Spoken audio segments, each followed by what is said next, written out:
I'll just give you a quick update on a couple of players who had a bit of an interrupted pre-season, so I thought I'd just brief you on where they're at. Andy Otten, unfortunately, had a little bit of a setback with his knee. So he had a bit of a clean out last week, and he's probably going to be delayed through to probably the end of January for a return to training. So, but he's pretty positive. He sort of came back and started doing some running, and it flared up a little bit. So we've taken the action there. Ricky Henderson with his back, we'd hoped it was going to settle down across the off season. Unfortunately, that wasn't the case. So he's had to go and have had some surgery on his back, and again that's going to delay him hopefully only till the end of January before he can start to resume some training. So, unfortunately for those two guys, they delayed, but they're positive in terms of their availability. So once we get them back out, we're hopeful they'll be available for enough conditioning to get ready for the start of the season. Dom, do you have a few more? The only last one is Curtly Hampton. He came to us with a few groin issues, so we're working through those. Positive signs. He's been back running now for a couple of weeks, so we'd be hopeful that early in the new year he'd return into the training. Way on guys that had a few little issues there. Brad Crouch, how's he travelling at the moment? Yeah, going really well, Brad. I'm really happy with how Brad's progressed. He's pain-free, which is great. He's mainly been doing straight line running, but now he's into slightly some change of direction. So there's no time frame with Brad. I've said to Brad since day one, we're not going to rush him. It's important we get it right, and we get it right once and for all, and give him the best chance to have the best year he can have. So I'd again be really positive he'll return to training sometime in January. How soon that'll be, we'll be guided by how he pulls up when we start doing some change of direction stuff. So all of those guys you've mentioned, there's a good chance that they'll all be available for round one of the premiership season, all things being equal? All things being equal, hopefully, yes. It's pretty hard to say. When you haven't seen them on the track, it's really hard. They'd need a good run, to be honest, but we're pretty positive that the way they're presenting at the moment will give them a chance to be available for round one, which is ideal. But it could also put them in doubt, given the fact they're going to miss a fair bit of the pre-season. Yeah, look, it'll probably come down to whether they've got the volume of work to be able to, get the durability to be able to perform as much as anything. But look, our PPT guys are working really hard with those guys to make sure their fitness levels are coming up, so when they return to train, they're capable of joining in at the level we'll be going at by the time they get back on the track. What's your approach to the tailers? And you coach in town. The team performed very well last season. Do you start with an open slather approach to your round one team next year, or have you already got in your mind there might be 18 or 20 spots already sewn up? No, very much a sort of an open mind, and I've said that to the players and talking to them. It's probably unfair on them if I come in with a preconceived idea of either what they can or they can't do.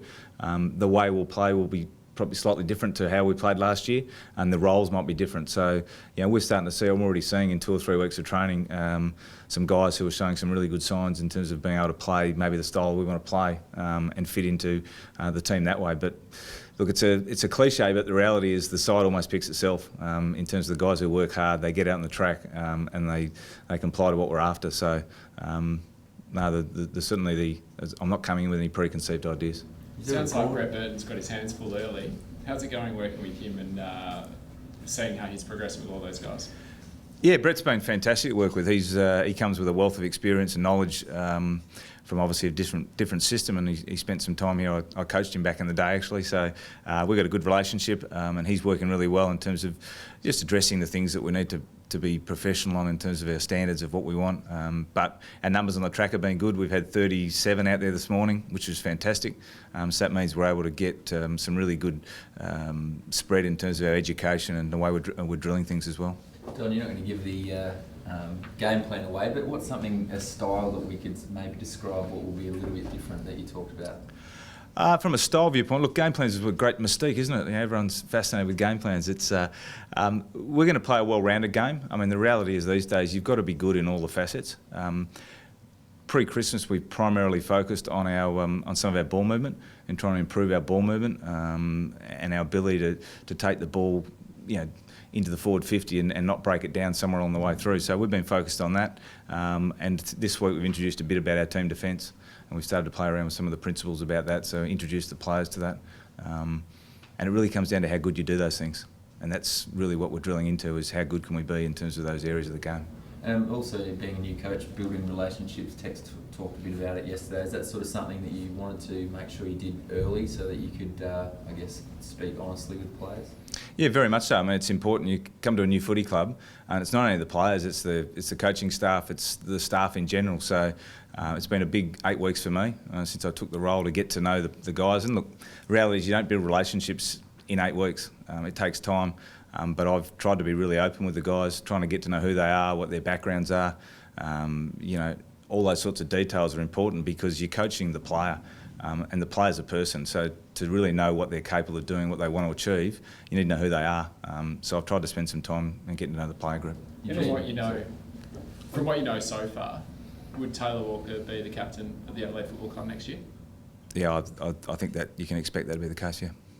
Just on that too, leadership structure, do you change it up a little bit, Don, or do you sort of look at obviously what's in place now and continue on the same sort of thing? Look, to date I've been working with the same leadership group as last year. We've undertaken a little bit of review of our trademark and our behaviours behind the trademark. We did some of that work last week. We'll probably finalise that work early in the new year and then throw it to the player group to probably have another vote in terms of what it looks like. Do I imagine there's going to be many changes to the leadership structure? Maybe not, but it's not totally my say. It's probably a little bit of the players as to how they see their peers in living the trademark behaviours that we're after. You said some of the guys have sort of grasped hold of certain parts of training and surprised you a little bit. Is there any names that haven't made a big impact here in the past that you think might become good, consistent AFL players next year?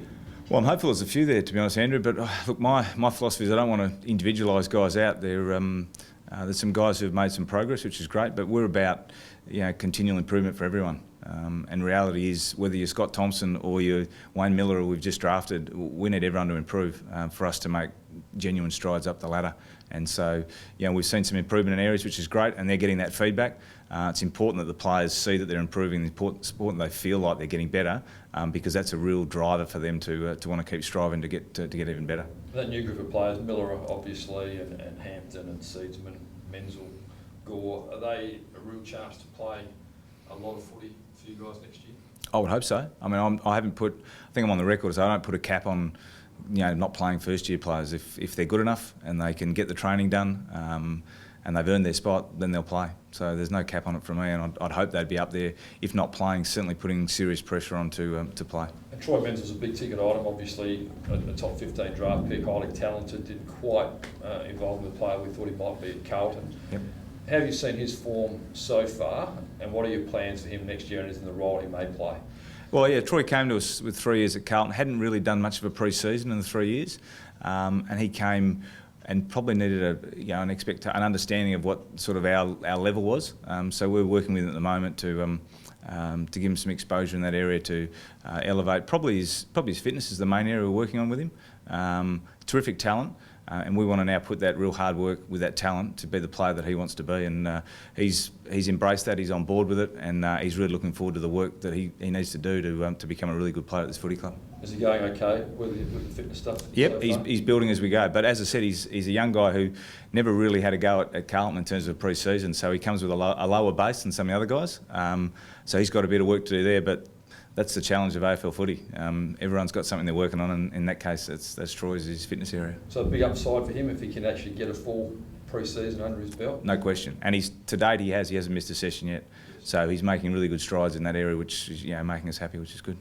Can I ask for you, obviously a raft of coaching experience, but now at an AFL club running it, what's life been like? Been busy. It's been busy, been really busy, but it's exciting. It's great. I mean, I think the first 4 weeks were a real get to know the players and the people and the environment, and then I probably spent 1 or 2 weeks just waiting for the players to come back through the break. So I was a bit edgy through that period, but now they're back, and we've done. This is nearly the end of our 3rd week of training, so we're in a really good space. I've enjoyed it. It's great to be working with a really genuine group of young men who are driven to be as good as they can be, and that's the environment we want to create, and then give them that opportunity. So I don't have any problem getting out of bed in the morning. I can tell you I'm excited to what we can possibly do next year. Talking about that, it's hard, we're so far away from the season, but finals is obviously an expectation then? Oh, look, finals is one of those things which we want to improve. We made the finals last year. we want to improve. Where that places us will depend on how everyone else improves. But our aim to start with is just to continually get better. If we can do that, we'll put ourselves in a good spot. As I said, that's from our oldest guy on the list to our youngest guy, and that's what we're trying to do with our training and the way we're structuring things up. Ken Hinkley's made the point during the week that with the interchange rotation dropping back to 90 and maybe more in the future, might be returned to more of the power forwards. Each club may be able to play an extra one in their forward line. What are your thoughts on that trend of the game? It's going to be interesting because I imagine there'll be some clubs who are probably going to go down. We'll keep, with 90 rotations, we'll keep working on our fitness base and still try and play a high intensity game. Others may try and control the ball a bit more so they can actually get almost a bit of a rest when they have the ball. It'd be interesting to see how it evolves. I mean, we're probably developing our strategy in that area. For me, it's also getting to know the player group and their capability. So it's one thing to say you're going to play a particular style, and that's probably why I haven't been as forceful in terms of how we're going to play until I actually get a feel for the player group I'm working with. That said, we've got some great athletes and some guys who can run, but we had to blend that off with what the actual side will look like and then ultimately how we'll play. So it'll be a moving feast, I think, Andrew, to be honest, in terms of how it's going to play out. And we'll get a feel for that probably closer to the start of the season. Just on that, is it something, I suppose you dealt with Brett Burton with it, and I think Taylor mentioned it yesterday about slimming down a little bit, increasing endurance base. Is that something across the board that you guys have looked at and need to do with the reduction in the rotations?